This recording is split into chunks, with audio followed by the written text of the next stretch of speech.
Most people think retirement requires a seven-figure bank account, but the actual numbers tell a very different story. What if I told you the average retired household in the US is spending far less than most people expect, and many people are getting by just fine? In this video, we're going to break down exactly how much retirees are spending, where that money is going, and how much you actually need saved to hit those numbers. The truth is, it's a lot more achievable than people think. Let's start with the number. According to the latest data from the Bureau of Labor Statistics, the average retired household in the US spends around $4,345 per month. That's over $52,000 a year. Keep in mind, that's just an average. It doesn't account for regional cost of living differences and definitely doesn't mean that's what you should aim for, but it gives us a solid starting point of how retired people are making it work. Now remember, this number reflects household spending, not individual spending. That's an important distinction. Most retired households include more than one person, typically a married couple, so this isn't what a single person is spending each month on their own. In fact, the average retired household has about 1.7 people, according to census data. So when you hear that monthly expenses are over $4,000, it's not just covering one person's costs. Let's dig a little deeper into where that money actually goes. The biggest chunk, unsurprisingly, is housing. Retired households still spend over $1,600 per month on housing, whether it's rent, mortgage payments, property taxes, or maintenance. And that number is actually pretty low, considering the average rent for a two-bedroom place in the US is about $1,900 per month, which doesn't even include utilities. A lot of people assume housing costs drop dramatically once you retire, but that's not always the case. Even if your mortgage is paid off, you've still got to pay for insurance, taxes, upkeep, and in many cases, downsizing actually ends up costing more than people expect if they move to areas with HOA fees or retirement communities with built-in costs. Next up is transportation, which costs around $670 per month on average. This covers gas, insurance, maintenance, and for some, car payments. Yes, even retirees still carry those, and they can be one of the biggest drains on wealth for anyone. On the bright side, many retired couples manage to get by with just one car since they're not commuting to separate jobs every day. This can save a significant amount of money. Plus, retirees generally drive less overall, avoiding long commutes and the extra trips chauffeuring kids around, which also helps keep costs down. And let's not forget about healthcare. Retired households spend nearly $600 per month on healthcare expenses. That includes premiums, prescriptions, out-of-pocket costs, and services Medicare doesn't fully cover. And this number increases every year as you age. Food is another major category, coming in at around $400 per month for food strictly at home and about $200 per month for food away from home. That's fairly consistent with national averages and doesn't tend to decrease much in retirement. Some retirees do dine out more often, some cook more at home, but inflation has pushed food bills higher for everyone, and the cost of dining out sure hasn't gone down. Beyond that, there's a handful of small, miscellaneous categories like entertainment, clothing, gifts, and other smaller expenses.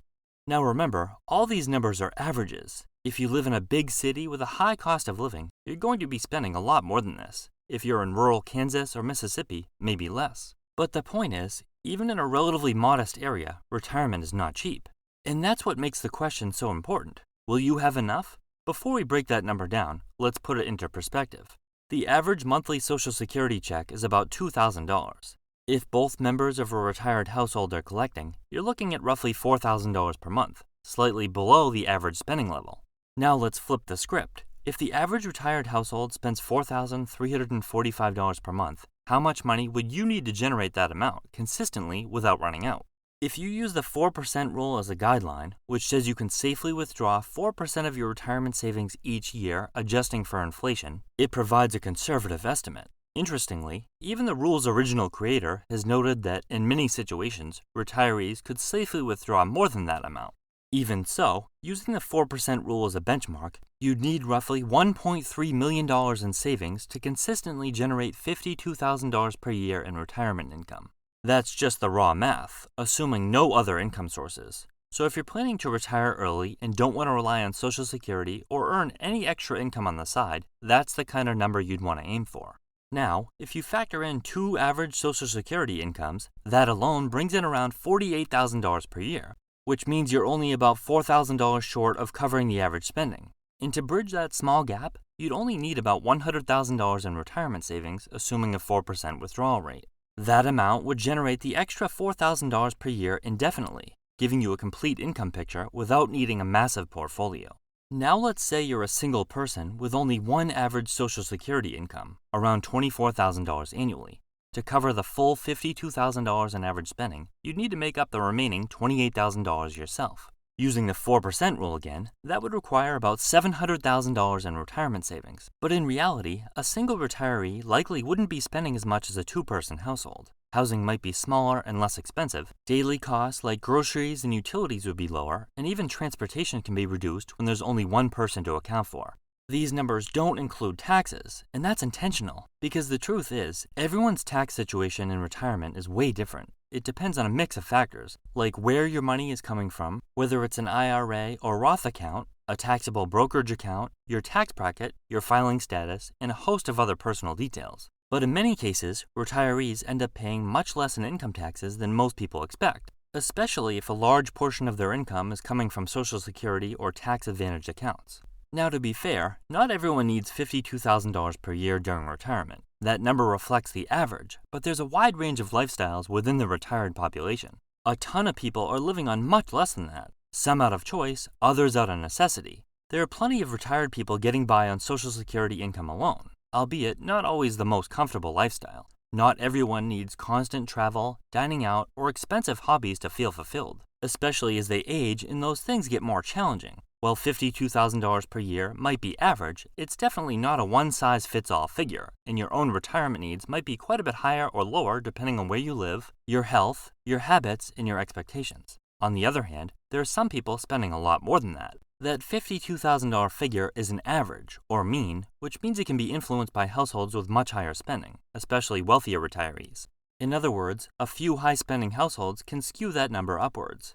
A median figure would give a better sense of what a more typical retired household actually spends, since it represents the middle point rather than the mean, but unfortunately the BLS doesn't provide a clear median spending number specifically for retired households, so we're working with the best data available. We can see that the biggest wild card here is Social Security. How much do you think you're going to be bringing in? That number can dramatically change how much you actually need to have saved. If you're planning to retire early, before you're eligible for benefits, or if you'd rather play it safe and assume you'll get little or nothing from Social Security, then yes, you'll need to rely heavily on your own savings. But if you're retiring at a more traditional age and are expecting to collect 2 decent Social Security checks, say for you and your spouse, you might not need to save nearly as much to meet the average spending level in retirement. Think about it. If you're able to save up a decent-sized nest egg and have a decent income from Social Security, you're going to be sitting pretty well. Someone with $500,000 saved could conservatively withdraw about 4% per year, or $20,000. And if they're married, bringing in 2 Social Security incomes, that's almost $70,000 per year. Now let's put this into perspective by comparing average retirement spending to what the typical household spends across all age groups. The average U.S. household spends about $77,000 per year according to the latest data. That's 32% more than the average retired household. This decrease makes sense when you think about it. Retirees aren't shelling out for things like commuting costs, raising a family, or work-related expenses, like professional wardrobes or lunch outings. Many have paid off their mortgages, downsized their homes, or moved out to areas with a lower cost of living. They may also spend less on things like entertainment or eating out. But it's also a double-edged sword. While expenses often go down, so does income. You're no longer earning a paycheck, so you're relying on fixed sources like Social Security, pensions, or personal savings. The 32% reduction is probably partially out of necessity and partly due to personal spending choices. Many people don't realize how little it takes to retire comfortably if they're okay planning for Social Security income. How much do you think you'll need to retire? Do you plan on spending far more than the average retired household, or do you think you'll fall somewhere in the middle?